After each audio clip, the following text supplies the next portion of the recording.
Bismillahirrahmanirrahim. Assalamualaikum warahmatullahi wabarakatuh. Alhamdulillah, tsumma alhamdulillah, wassalatu wassalamu ala rasulillah wa ala alihi wa sahbihi wa walah, wa la hawla wa la quwata illa billah, amma ba'd. Alhamdulillah, senang sekali bisa bertemu kembali di channel YouTube Magnet Rezeki. Saya doakan Anda semua mendapatkan keberkahan, kemuliaan, kejayaan, ketinggian dari Allah Subhanahu wa Ta'ala, sehingga Anda semakin dekat dengan cita-cita Anda, harapan Anda, hajat-hajat Anda, dan juga semakin dekat dengan Allah Subhanahu wa Ta'ala. Amin ya rabbal alamin.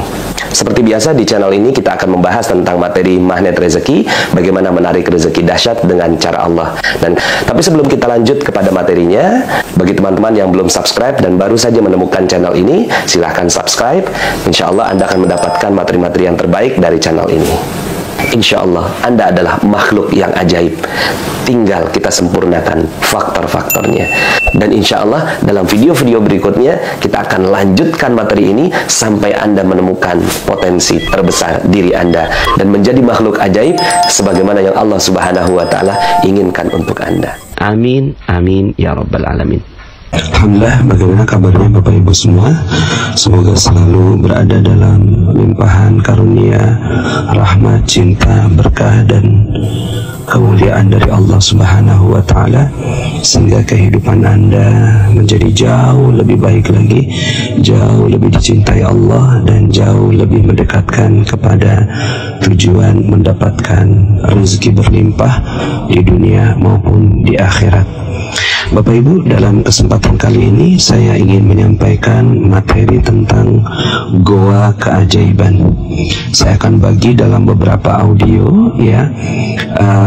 Ini audio pertama. Saya menyampaikan materi ini di Raudhah, ya. Sekarang saat ini sedang berada di Raudhah. Bukan apa-apa, tujuannya semata-mata agar menjadi doa, agar Anda semua mendapatkan keberkahan berlimpah dari Allah Subhanahu wa Ta'ala. Karena Raudhah merupakan salah satu tempat yang sangat-sangat utama, sangat tinggi nilainya di sisi Allah Subhanahu wa Ta'ala. Dalam sebuah hadis Rasulullah SAW menyampaikan, baina baiti wa mimbari raudhatun min riyadil jannah. Di antara rumahku dan mimbarku ada taman di antara taman-taman surga.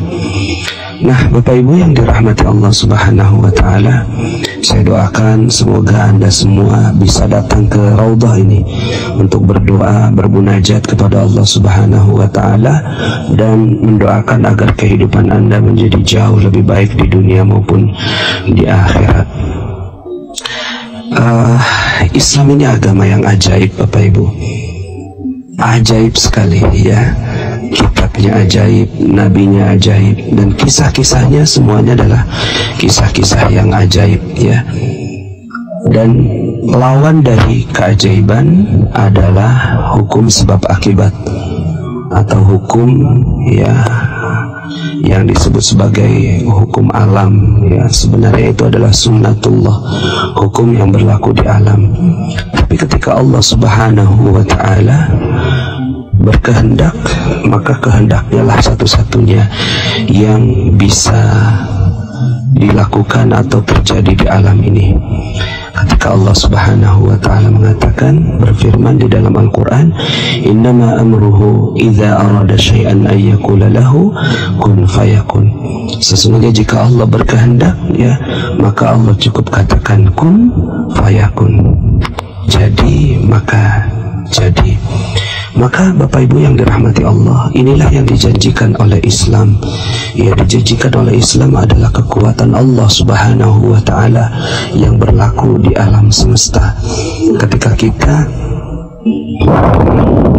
mendekat, ya, kepada Allah Subhanahu wa Ta'ala, maka keajaiban pun akan terjadi.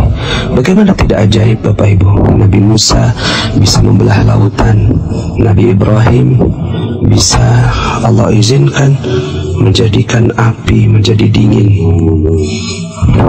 Nabi Daud atas izin Allah bisa membengkokkan besi. Nabi Sulaiman atas izin Allah bisa berbicara dengan seluruh makhluk yang ada di dunia ini, ya, bisa memimpin atau memerintahkan jin dan seterusnya, ya. Nabi Isa bisa menghidupkan tanah liat, ya, dan menjadi burung yang terbang, begitu, ya. Kemudian Rasulullah SAW dengan 300 mukjizatnya yang iktibar, yang dikenal, ya, salah satunya adalah bisa mengeluarkan susu dari kedua jemarinya atau dari jari jemarinya, bisa membelah bulan, ya. Dan mukjizat terbesarnya Rasulullah SAW adalah Al-Quran. Nah, artinya Islam ini agama yang ajaib, mengajarkan hal yang ajaib, ya, mengajarkan hal yang ajaib, menceritakan hal yang ajaib. Dan ternyata, ya, bukan hanya para nabinya yang mendapatkan kemukjizatan, tapi para sahabat, ya, para ulama, para wali juga mendapatkan keajaiban dari Allah Subhanahu wa ta'ala. Dan keajaiban ini bukan mukjizat tapi ma'unah, ya, pertolongan dari Allah Subhanahu wa ta'ala. Nah, jika nabinya ajaib, kitabnya ajaib, agamanya ajaib, wali-walinya ajaib, masa kita nggak ajaib, Bapak Ibu, ya? Pastinya insya Allah kita semua pun bisa mendapatkan keajaiban, dan itu yang kita harapkan, ya. Banyak orang bergantung kepada kehidupan yang sebab akibat. Ketika dia melakukan A, maka dapat B. Ketika dia melakukan sesuatu, maka dia mendapatkan sesuatu. Padahal Islam menjanjikan hal yang jauh lebih dahsyat daripada itu, ya. Bapak Ibu, seperti yang saya sampaikan bahwa Islam ini adalah agama yang ajaib, ya, dan memang mengajaknya kepada keajaiban, ya. Jadi keajaiban ini bukan hanya diberikan kepada para nabi, ya. Kalau untuk para nabi ini disebut sebagai mukjizat, dan sudah banyak sekali dikenal dengan mukjizat-mukjizatnya para nabi dan rasul. Kemudian keajaiban yang berikutnya adalah kepada para walinya, ya, wali-wali Allah Subhanahu wa ta'ala, ya. Dan ini disebut sebagai karomah. Salah satunya misalnya karomah yang terjadi di zamannya Nabi Sulaiman alaihissalam. Ada seorang yang diberikan ilmu yang memindahkan istana Ratu Balkis, ya. Kemudian juga ada karomah yang diberikan kepada ibunda Maryam, ya, binti Imran, ya, ibunda dari Nabi Isa alaihissalam. Beliau di dalam surat Ali Imran disebutkan ketika beliau berada di mihrabnya, lalu kemudian ada makanan yang datang, ya, kepada ibunda Maryam. Padahal beliau bukan nabi, ya, tapi ini disebut sebagai wali.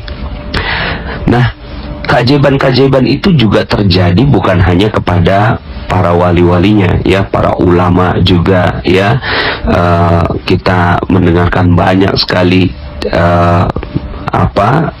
sejarah tentang para ulama-ulama yang memiliki keutamaan dan keajaiban yang luar biasa, ya. Nah, termasuk kita semua juga bisa mendapatkan keajaiban. Nah, kalau para orang mukmin yang mendapatkan keajaiban itu bukan disebut mukjizat, bukan disebut sebagai karomah, tapi disebut sebagai maunah, ya, pertolongan dari Allah Subhanahu wa ta'ala. Misalnya, ya, tiba-tiba rumahnya kebakaran dan kayaknya nggak mungkin secara logika dia bisa keluar dari kobaran api itu, tapi ternyata dia selamat. Nah, ini namanya maunah, ya. Kemudian ada bayi yang tertimbun di dalam gempa, terus kemudian tiba-tiba ini bayinya selamat, gitu, ya. Nah, ini adalah maunah, ya, pertolongan Allah Subhanahu wa Ta'ala. Nah, Islam adalah agama yang mengajarkan tentang pertolongan Allah ini, ya. Makanya di dalam Al-Quran itu dikenal sekali, suratnya singkat, ya, idza jaa nasrullah, ketika datang pertolongan Allah, ya, dan kemenangan. Nah, berbeda dengan ajaran yang ada di barat, ya. Yang ada di barat ini mereka mengajarkan tentang metodologi penelitian. Jadi kalau Anda pernah kuliah, ya, saya adalah orang kimia, Bapak Ibu, ya, lulusan kimia FMIPA UI. Saya punya metodologi satu pelajaran, ya, itu namanya metodologi penelitian, dan itu sangat dijunjung tinggi di dalam dunia ilmiahnya barat, ya, dan saya pun masih menjunjung tinggi itu. Seperti misalnya saya juga alhamdulillah ketika di Malaysia itu hasil penelitian saya masuk dalam jurnal ilmiahnya Malaysia, ya. Jadi memisahkan 7 senyawaan arsenik dalam sekali hitungan menggunakan capillary electrophoresis, sebuah alat, ya, yang sangat canggih untuk menentukan tentang zat-zat di ppb level. Nah, ini metodologi barat itu telah membentuk keajaiban yang sekarang terjadi, ya, dengan metodologi penelitian tentang adanya hipotesa, penelitian, ujian, dan seterusnya, ya, eksperimen dan seterusnya, sehingga akhirnya melahirkan keajaiban-keajaiban yang terjadi seperti listrik, ya, telepon, kemudian juga gelombang dan seterusnya, ya. Nah, Islam mengajarkan lebih dari itu, Bapak Ibu, ya. Islam mengajarkan lebih dari itu, bukan cuma sekedar metodologi penelitian yang standar sekali, ya, sebab akibat, ya. Tapi Islam ini mengajarkan pemeluknya, penganutnya itu mereka bisa mendapatkan keajaiban sebagaimana, ya, ajaibnya istana Ratu Bilqis dipindahkan, Bapak Ibu, ya. Sebagaimana, ya, ajaibnya Ibunda Maryam memiliki makanan yang tanpa ada metode, ya, tanpa ada metodologi, tiba-tiba ada, ya. Makanya ayatnya adalah innama amruhu idza arada syai'an ayyaqula lahu kun fayakun. Ketika Allah menginginkan sesuatu, maka cukup Allah katakan jadi, maka jadi. Udah nggak perlu metode, Bapak Ibu. Udah nggak perlu metode penelitian. Udah nggak perlu pakai metode bagaimanapun. Umat Islam nih dahsyat, ya, luar biasa, ya. Jadi ketika Allah mau, ya, jadi, ya. Nah, maka tentunya, ya, kalau seandainya hambanya dicintai oleh Allah Subhanahu wa Ta'ala, maka Allah menginginkan sesuatu terhadap hamba itu, ya, akan dimudahkan oleh Allah, ya. Nah, maka Bapak Ibu, kalaulah nabinya ajaib, walinya ajaib, ya, para ulamanya ajaib, kitabnya ajaib, Nabi Isra Mi'raj itu, Bapak Ibu, kisahnya dahsyat, Bapak Ibu, ajaib, ya, dan seterusnya, semuanya ajaib. Saya sering berseloroh gitu, ya, kalau semuanya ajaib, masa umatnya nggak ajaib, gitu, ya. Masa kita hidupnya nggak baik, masa kita masih punya utang nggak lunas-lunas, itu nggak ajaib, Bapak Ibu, ya. Masa piutang nggak kebayar-bayar, ya. Masa proyek, ya, nggak datang-datang ke kita, ya, nggak mungkin, Bapak Ibu, ya, nggak mungkin. Jadi umat Islam ini adalah umat yang ajaib, yang dia akan dimudahkan oleh Allah Subhanahu wa Ta'ala seluruh kehidupannya. Jadi nggak mungkin ketika kehidupan kita sudah sesuai dengan apa yang diajarkan oleh Islam, maka, ya, yang akan terjadi pada kehidupan Anda dan kita semua adalah kehidupan yang ajaib. Makanya saya betul-betul punya dream, punya impian. Sekarang ini saat saya menyampaikan materi ini ada 81.000 member, ya 81.000 sekian. Bayangkan kalau seandainya 81.000 ini adalah mereka-mereka yang telah mendapatkan keajaiban dari Allah Subhanahu wa Ta'ala. Yang terjadi, Masya Allah, terjadi ledakan Bapak Ibu ya, ledakan keajaiban. Dan pastinya kehidupan Anda jauh lebih baik, keinginan Anda mudah dipenuhi ya. Lalu kemudian apapun yang Anda inginkan bisa dimudahkan oleh Allah Subhanahu wa Ta'ala. Itu adalah goal saya dalam menyampaikan materi rahasia magnet rezeki ini ya. Walaupun banyak yang menyaksikan ya, apa iya bisa? Ya, bismillah, insya Allah saya punya keyakinan yang sangat-sangat tinggi tentang keajaiban terhadap hidup Anda, insya Allah.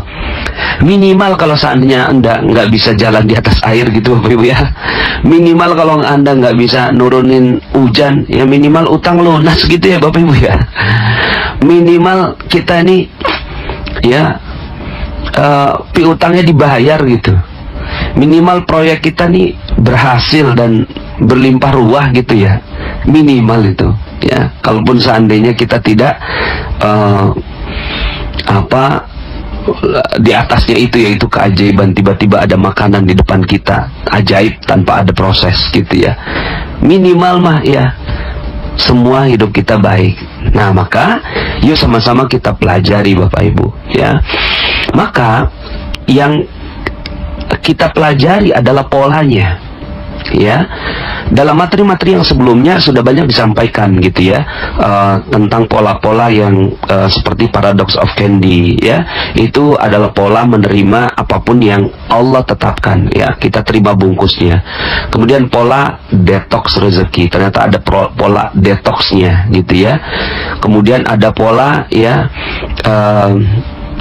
cacat yang sempurna ya, bahwa ternyata kesempurnaan itu ya, itu dimulai dari sesuatu yang cacat dan kemudian disempurnakan dan disyukuri ya, dan seterusnya. Nah pada kesempatan kali ini saya ingin lebih advance untuk membuat kita kejar bola Bapak Ibu ya, kejar bola, mengejar keajaiban itu ya. Jadi kalau yang selama ini kita defense ya, kita bertahan ya, sekarang jika selama ini kita defense, nah sekarang yuk sama-sama kita kejar keajaiban Bapak Ibu ya. Nah dalam mengejar keajaiban ini ada pola ya. Polanya adalah ternyata seluruh keajaiban-keajaiban itu terjadi ketika masuk ke dalam goa ya, masuk ke dalam goa. Makanya judulnya Goa Keajaiban. Semua nabi sebelum diangkat menjadi nabi itu selalu masuk ke dalam proses masuk goa Bapak Ibu ya, selalu melalui proses masuk ke dalam goa, dan goanya berbeda-beda ya. Nabi Nuh misalnya, goanya apa? Beliau sibuk membangun kapal, diperintahkan oleh Allah Subhanahu wa Ta'ala untuk sibuk membangun kapal, padahal ya itu dataran ya, tidak ada air. Terus kemudian akhirnya karena menerima apa yang Allah perintahkan, ya udah dia sibuk membangun kapal ya. Dan ini adalah goanya Nabi Nuh alaihissalam. Nabi Musa ke Bukit Tursina bahkan sampai meminta untuk melihat Allah tapi nggak sanggup ya. Kemudian Nabi Yusuf alaihissalam, goanya adalah masuk ke dalam sumur, kemudian menjadi budak, kemudian dipenjara. Nah ini adalah proses goanya Nabi Yusuf. Kemudian Nabi Yunus alaihissalam, goanya adalah masuk ke dalam perut ikan paus ya. Nah ini selalu berulang ya, polanya ini selalu berulang. Rasulullah SAW ya, goanya apa? Ya Gua Hira. 3,5 tahun beliau bertahanus di Jabal Nur ya, di Gunung Cahaya dan di Gua Hira ya. Di Jabal Nur ada Gua Hira di sana. Kemudian yang tadi saya ceritakan, Ibunda Maryam, goanya adalah mihrab, tempat beribadah kepada Allah Subhanahu wa Ta'ala. Maka ini goanya berbeda-beda, tapi polanya sama, ya. Polanya sama. Setelah mereka berada di dalam goa, terjadi keajaiban. Setelah mereka masuk ke dalam goa, terjadi keajaiban. Begitu Bapak Ibu, ya. Nah, maka bahkan karena ada yang bilang mungkin begini, nah, itu kan para nabi, itu kan para wali, ya. Enggak, bahkan ini jadi kurikulum Bapak Ibu, ya. Jadi kurikulum kepada umat Islam, ya. Menjadi kurikulum. Jadi kalau seandainya eksperimen, penelitian itu menjadi kurikulum bagi seorang mahasiswa, maka goa, ya, itu masih menjadi kurikulum bagi seorang yang mencari keajaiban. Makanya kenapa Allah khususkan satu surat, ya, khususkan satu surat berjudul goa yang namanya Al-Kahfi, ya. Dan bahkan bukan hanya sekedar dijadikan nama ayat seperti An-Nisa nama ayat, Al-Maidah nama ayat, tapi tidak diminta untuk berulang-ulang, ya. Paling ya kalau seandainya membaca tadarus begitu, ya. Tapi Al-Kahfi itu salah satu surat yang disunnahkan untuk dibaca berulang-ulang setiap malam Jumat, ya. Dan ini saya sudah sampaikan dalam materi Khairul Razikin untuk membaca Al-Kahfi ini.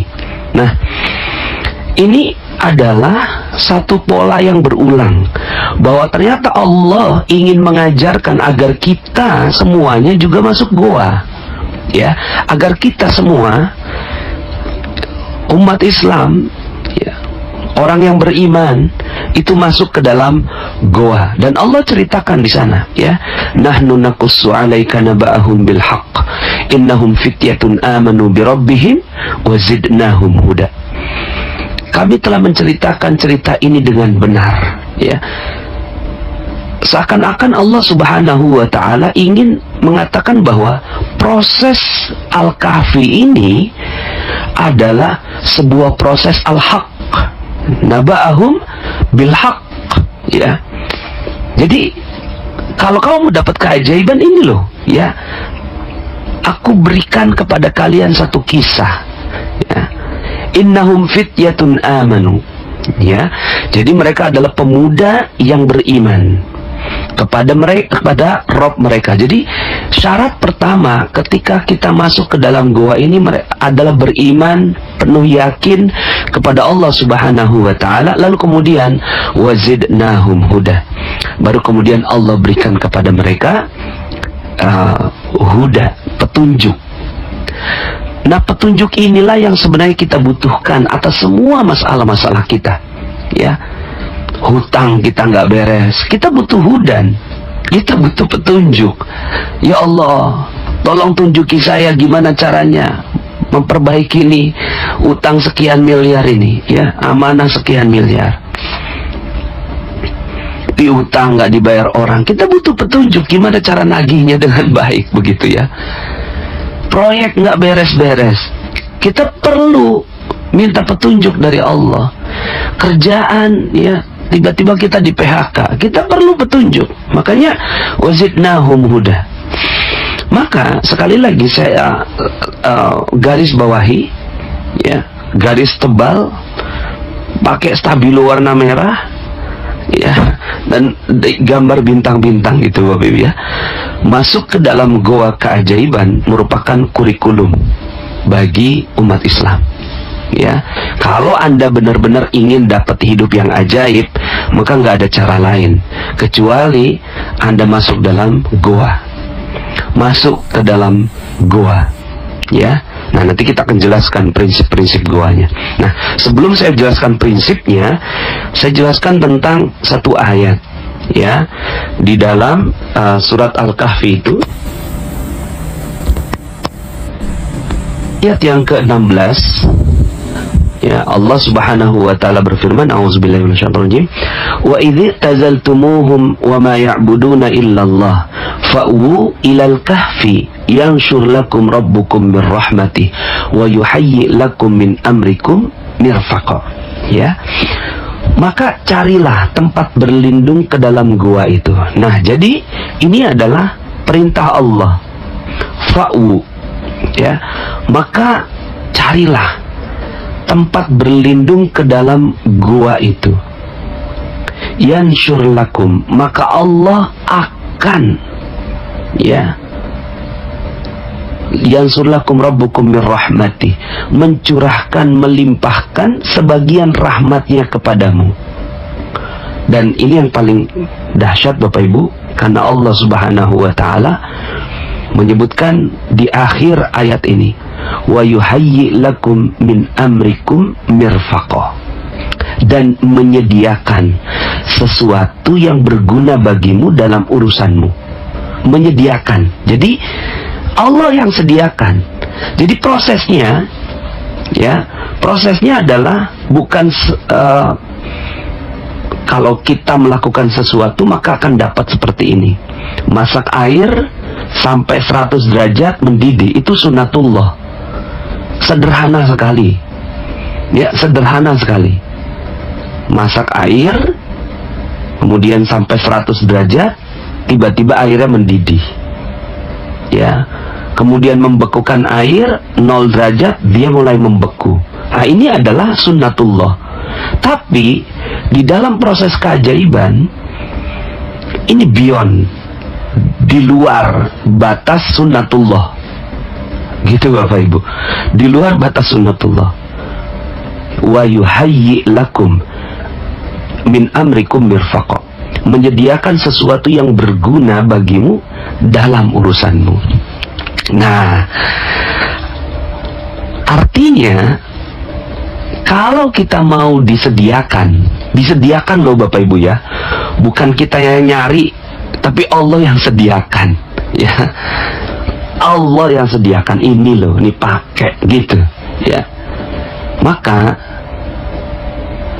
fa'u ilal kahfi, ya, cari tempat berlindung ke dalam gua. Nah, makanya setelah itu kisahnya Ashabul Kahfi ini atau pemuda Kahfi ini ajaib memang, ya, tidur selama 300 tahun, ya.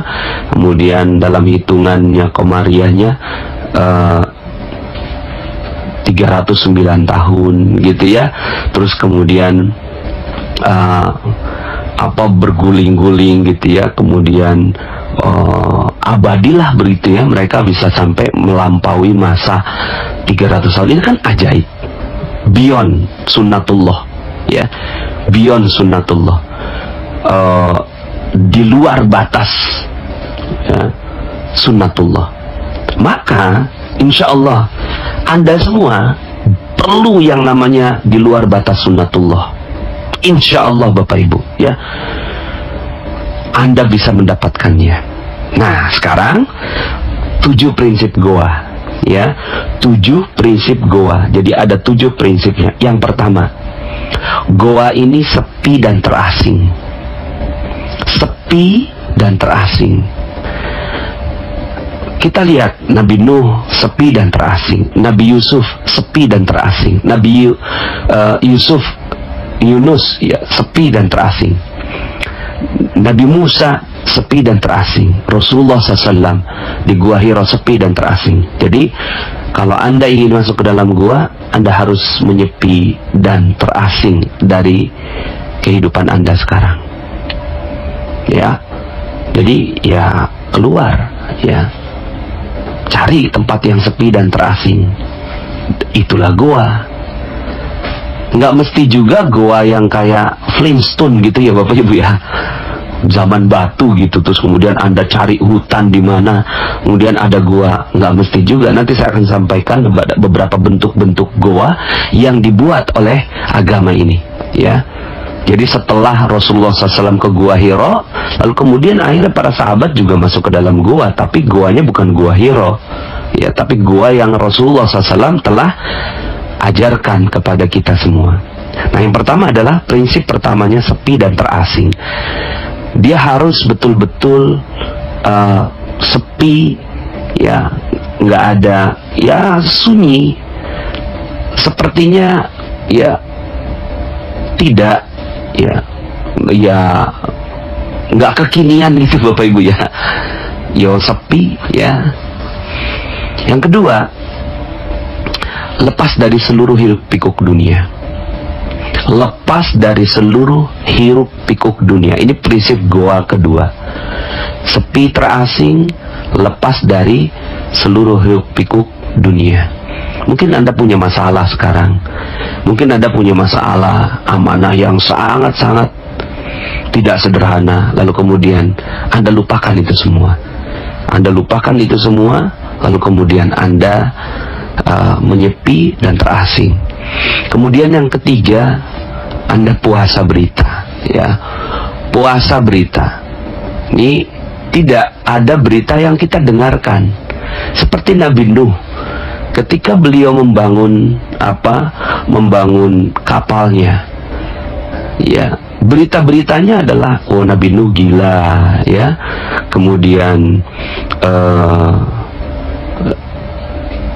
Kemudian ya begitulah kurang lebih, ya.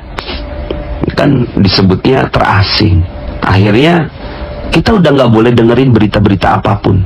Terserah orang mau ngomong apa. Terserah orang mau ngomong apa terhadap kehidupan kita. Kita udah nggak peduli. Kita hanya pedulinya dengan kehidupan yang kita ingin jalani di dalam gua itu. Ya, puasa berita. Mungkin Anda nggak baca berita, Bapak Ibu, nggak nonton TV, nggak baca WhatsApp, gitu ya, nggak baca internet, gitu, ya. Sepi dulu, ya. Puasa dulu terhadap segala berita, ya, karena Anda ingin mengasingkan diri dari hiruk pikuk dunia. Kemudian yang keempat, fokus dengan prosesnya. Proses masuk dalam gua, nggak usah juga terus kemudian tiba-tiba mana nih, gitu ya, keajaibannya. Nggak usah. Fokus saja, ya. Fokus saja terhadap aktivitas di dalam gua itu. Nggak usah berharap akan ada apapun, nggak usah berharap akan ada keajaiban, nggak usah berharap bahwa Allah akan bantu Anda, nggak usah berharap, gitu ya. Karena gini, ketika kita udah mulai muncul harapan, maka itu bukan gua namanya, bukan keterasingan. Jadi ya udah, fokusnya sama apa? Ya fokusnya sama aktivitas dalam gua aja. Nggak usah menganggap akan ada keajaiban. Misalnya kayak dengarkan ceramahnya Ustadz Yusuf Mansur, sedekah 100.000 bisa dapat 1 juta. Lalu kemudian ditungguin mana nih 1 jutanya, nggak usah, ya. Jadi fokus saja sama sedekahnya. Ya udah, sedekah 100.000. Nanti akan jadi apa? Nggak usah berharap, ya. Karena berharap itu artinya kita berharap bahwa keajaiban itu kita yang ciptakan. Tapi ketika kita tidak berharap, maka kita menyerahkan keajaiban itu kepada yang maha menciptakan keajaiban. Jadi nggak usah berharap apapun, masuk aja ke dalam gua, ya. Kemudian yang berikutnya, jiwa tenang, ya. Jiwanya dia memiliki ketenangan batin yang luar biasa. Makanya digambarkan, disimbolkan para ashabul kahfi itu tertidur dengan nyenyak, ya, cool, tenang, jiwanya tenang. Makanya kalau Anda perhatikan, ini kan sudah materi ke-34 ya Bapak Ibu, ya. Ini materi-materi yang sebelumnya itu membawa kita untuk masuk ke dalam fase ketenangan jiwa ini. Ketika jiwa nggak tenang, keajaiban nggak bisa terjadi. Maka tenang aja dulu, ya. Jalankan semua materi-materi yang sebelumnya, ya. Saya sudah jelaskan panjang lebar, ya. Kalau didengarkan mungkin kurang lebih 18 jam. Ya, tidak mudah untuk menceritakan tentang ketenangan, tapi kalau Anda jalankan semuanya, materi-materi yang sebelumnya, baru Anda paham. Ya, apalagi Anda yang baru pertama kali mendengarkan langsung loncat ke materi 34 ini pasti nggak nyambung. Ya, jadi jiwa tenang seperti seorang bayi yang digendong oleh ibunya sendiri. Tenang. Coba Anda perhatikan bayi, lihat matanya. Ketika digendong sama orang lain, itu masih ada bergerak-gerak gitu ya, masih belum tenang. Tapi ketika ibunya yang menggendong gitu ya, terus kemudian apalagi diberikan air susu, itu si bayi tenang. Nah, di dalam gua kita harus seperti itu. Aplikasinya mungkin kita punya masalah, punya amanah, punya hutang, punya proyek yang nggak selesai, di PHK, tapi kita tenang, nggak ada jeruk nipis, terima bungkusnya, ya. Kemudian kita seperti cicak dan jerapah, sabar, dan kita mulia seperti cacat yang sempurna. Lalu kemudian kita tenang, cool, dan seakan-akan nggak terjadi apa-apa. Kita berada dalam perlindungan Allah Subhanahu wa Ta'ala. Ya. Nah, prinsip berikutnya adalah ini seperti yang digambarkan oleh Stephen Covey dalam bukunya Seven Habits, ya, bahwa proses di dalam gua itu sama seperti mirip-mirip dengan proses mengasah gergaji. Ya, proses mengasah gergaji. Jadi ini prinsip goanya. Ya, kenapa goa itu penting dan kenapa secara ilmiah apakah ini bisa dipertanggungjawabkan? Ya iya, seperti yang dikatakan oleh Stephen Covey, kalau seandainya Anda punya 8 jam waktu untuk menebang pohon, mana yang Anda pilih? 6 jam untuk menebang, 2 jam untuk mengasah gergaji, atau 6 jam untuk mengasah gergaji dan 2 jam untuk menebang pohon? Pastinya 6 jam untuk mengasah gergaji dan 2 jam aja untuk menebang pohon. Karena menebang pohon ini perlu tenaga yang lebih besar. Nah, daripada 6 jam keluar tenaga lebih besar, mendingan 2 jam aja keluar tenaga lebih besar. Maka ini adalah proses mengasah gergaji. Ya, jadi prinsip goa adalah prinsip mengasah gergaji. Dan yang terakhir, yang ke-7, semakin sering Anda masuk ke dalam goa, semakin mudah keajaiban tercipta. Jadi semakin sering masuk ke dalam goa, ya, masuk lagi ke dalam goa, masuk lagi ke dalam goa. Apalagi kalau hidup Anda memang udah di dalam goa, ya. Tapi ya mungkin pelan-pelan. Sekarang masuk, ya, mungkin dalam waktu 24 jam 1 jam masuk goa, ya. Mungkin hari kedua 1,5 jam, hari ketiga 2 jam, hari keempat ya mungkin 2,5 jam, makin naik gitu ya. Nah, semakin sering masuk ke dalam goa, maka semakin mudah keajaiban itu tercipta. Ya mungkin sederhananya, semakin Anda menjalankan materi-materi magnet rezeki dari awal sampai akhir ini, maka keajaiban itu jadi kayak habit. Tiba-tiba hidup sudah jadi ajaib aja begitu ya. Seperti itu ya. Nah, itu 7 prinsipnya. Kemudian saya lebih dalam lagi tentang sebab masuk ke dalam goa. Sebab masuk ke dalam goanya ada 2. Yang pertama, karena terpaksa. Ya, sebagian besar orang masuk ke dalam goa itu karena terpaksa. Terpaksa karena menghadapi masalah, ya. Terpaksa karena menghadapi masalah. Ya, jadikan aja masalahnya itu sebagai goanya. Ya, mungkin karena dulu nggak tepat gitu kan dalam investasi, lalu kemudian akhirnya sekarang harus masuk penjara, lalu kemudian dijadikan penjaranya itu sebagai goa. Nah, dia masuk ke goa itu sebagai bentuk terpaksa, atau mungkin dia dihina orang, ya, Penghinaan dari orang lain juga bagian dari goa itu. Ya, mungkin kita sedang menghadapi masalah debt collector yang datang terus, ya, maka ini adalah goa yang kita terpaksa menghadapinya. Doanya berbeda dengan yang sengaja, ya, ini yang terpaksa.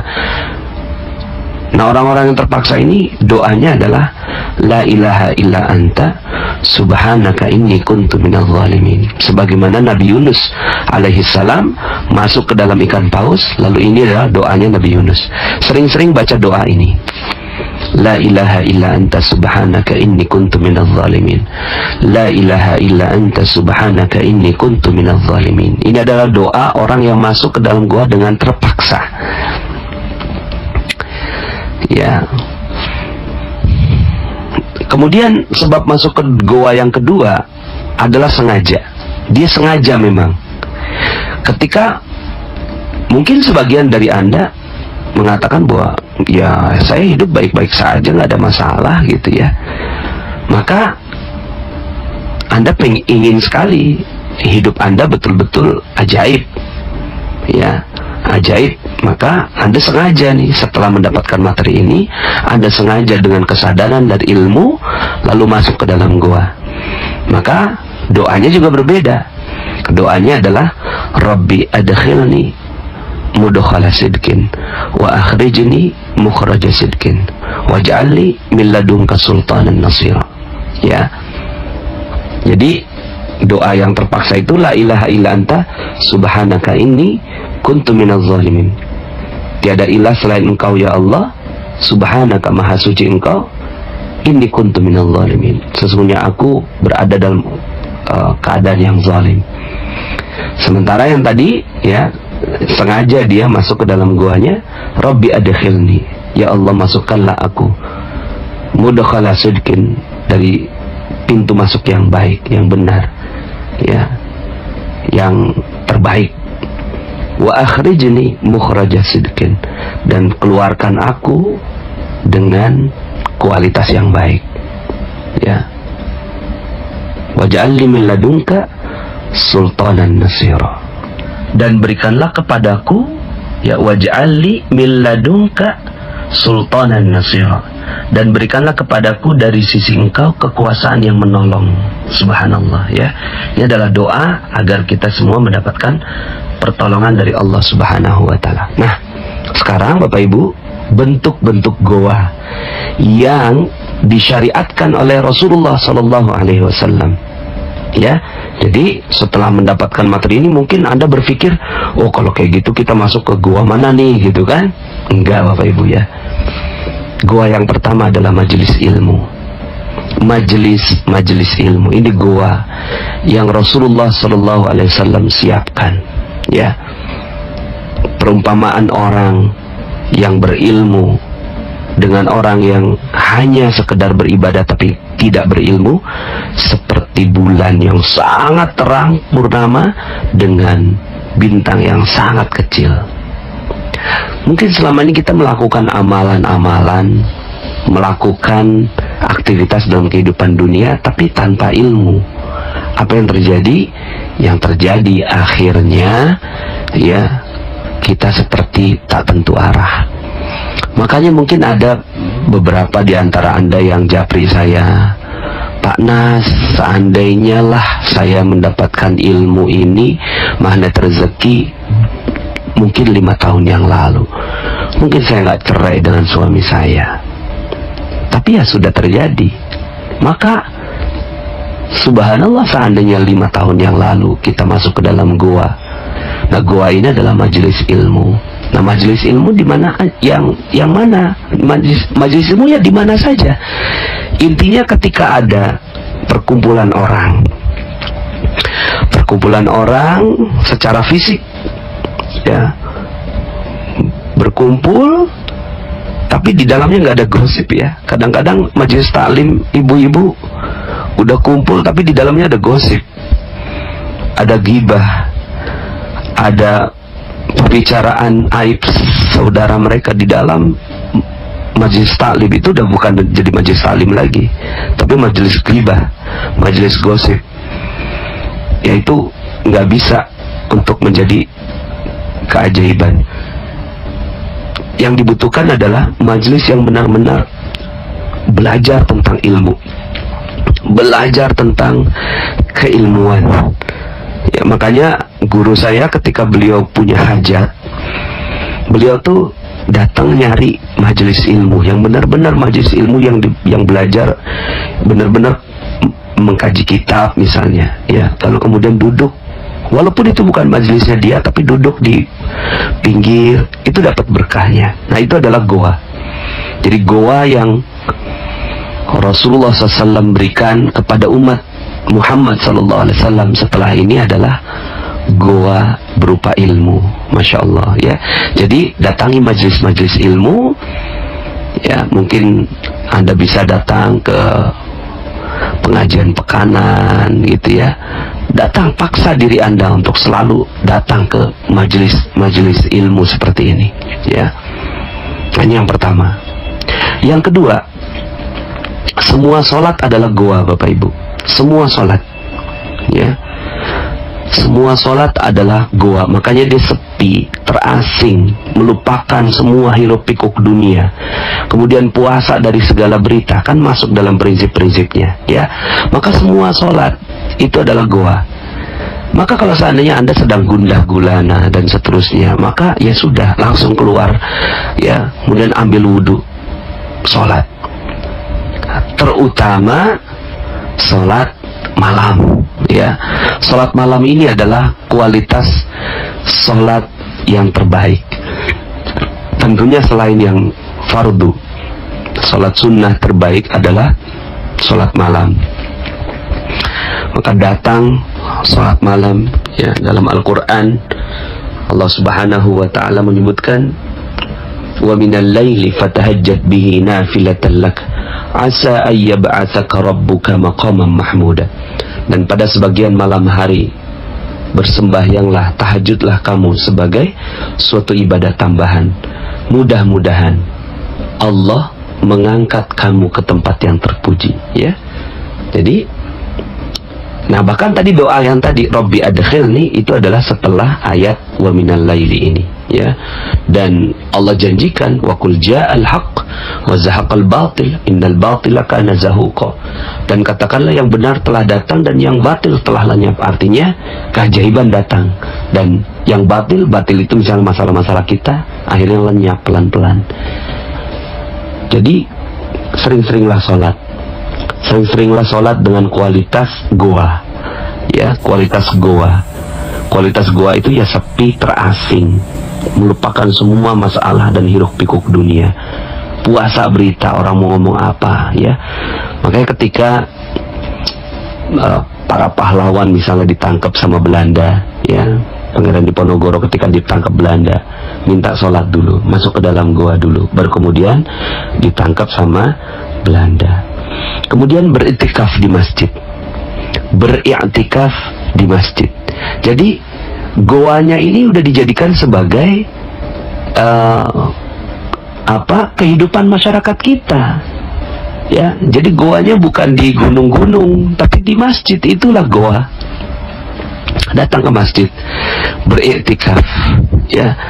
Datang ke sana, lalu kemudian fokus beribadah, ya. Makanya kenapa Rasulullah SAW mengajarkan di ujung dari Ramadan masuk goa, yaitu masuk iktikaf di masjid, ya. Rasulullah tidak datang lagi ke Gua Hiro, tapi Rasulullah SAW membentuk goa-goa baru, ya.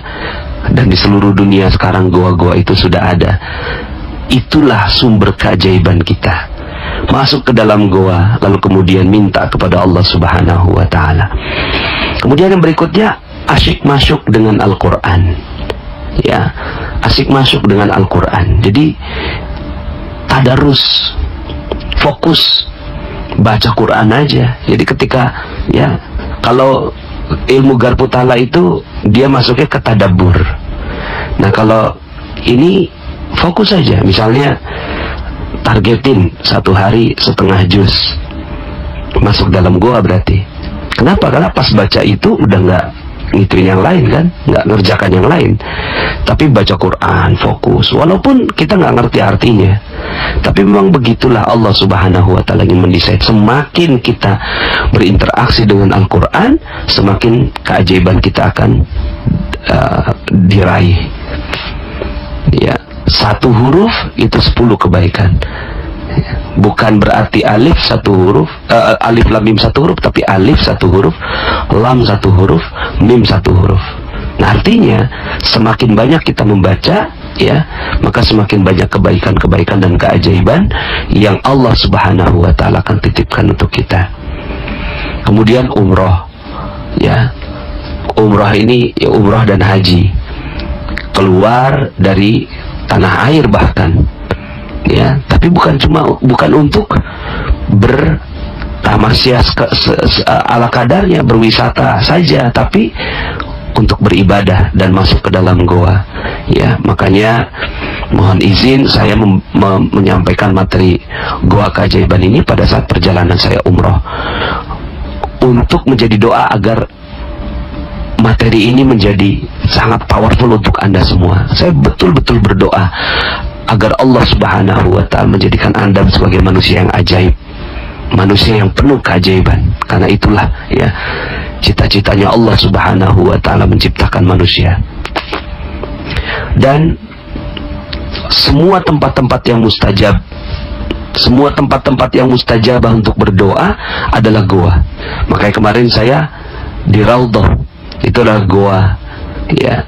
Kemudian nanti materi ketiga saya akan sampaikannya, mudah-mudahan insya Allah di Multazam, adalah tempat yang mustajab untuk berdoa, ya.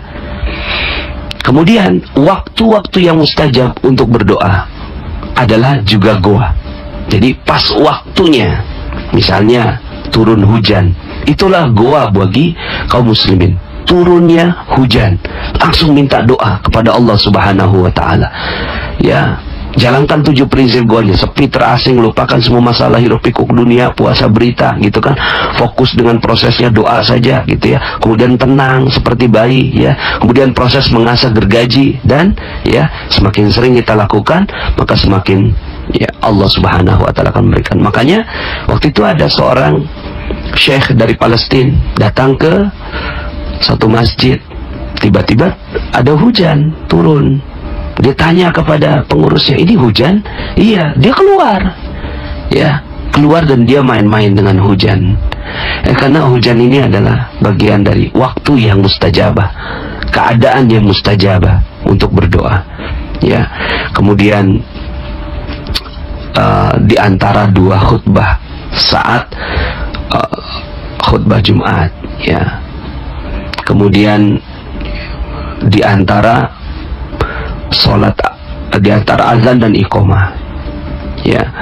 Kemudian di waktu sahur, ya, dan seterusnya. Silahkan dipelajari. Ini adalah bentuk-bentuk goa yang Allah Subhanahu wa Ta'ala berikan untuk kita umat Islam. Nah, Bapak Ibu, saya sisakan materi terakhir, yaitu tentang cerita, ya, 2 cerita tentang pengaplikasian goa dalam kehidupan, ya. Saya akan sisakan ini menjadi bagian ketiga yang saya akan simpan, dan saya mudah-mudahan Allah izinkan untuk menyampaikannya di Multazam. Demikian, saya berdoa sekali lagi agar hidup Anda ajaib, nabinya udah ajaib, wali-walinya ajaib, ulamanya ajaib, orang berimannya ajaib, maka Anda juga pantas untuk mendapatkan keajaiban dari Allah Subhanahu wa Ta'ala. Minimal seluruh masalah-masalah Anda diambil oleh Allah Subhanahu wa Ta'ala secepat-cepatnya, ya. Maka percaya saja, yakin saja, karena Allah Subhanahu wa Ta'ala yang menjanjikan bahwa Allah yanshur lakum rabbukum min rahmati wa yuhayyi lakum min amrikum mirfaqa. Allah akan sediakan sesuatu yang berguna untuk urusanmu, ya. Lihat Bapak Ibu, nanti artinya di Al-Kahfi ayat 16. Di ujung ayat itu Allah Subhanahu wa Ta'ala janjikan. Maka, ya, sekali lagi, selamat menyepi di dalam gua, ya.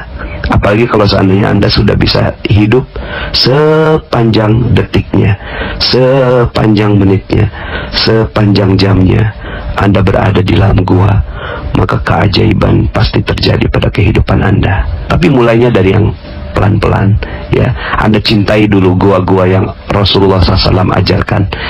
Maka insya Allah dengan kecintaan kita terhadap gua yang Allah Rasulnya ajarkan pada kita, semakin akan membuat kita makin bisa menikmati gua keajaiban ini. Terima kasih, mohon maaf atas segala kekurangan. Insya Allah Anda adalah makhluk yang ajaib, tinggal kita sempurnakan faktor-faktornya. Dan insya Allah dalam video-video berikutnya kita akan lanjutkan materi ini sampai Anda menemukan potensi terbesar diri Anda dan menjadi makhluk ajaib sebagaimana yang Allah Subhanahu wa Ta'ala inginkan untuk Anda. Saya Nasrullah, sampai jumpa. Assalamualaikum warahmatullahi wabarakatuh.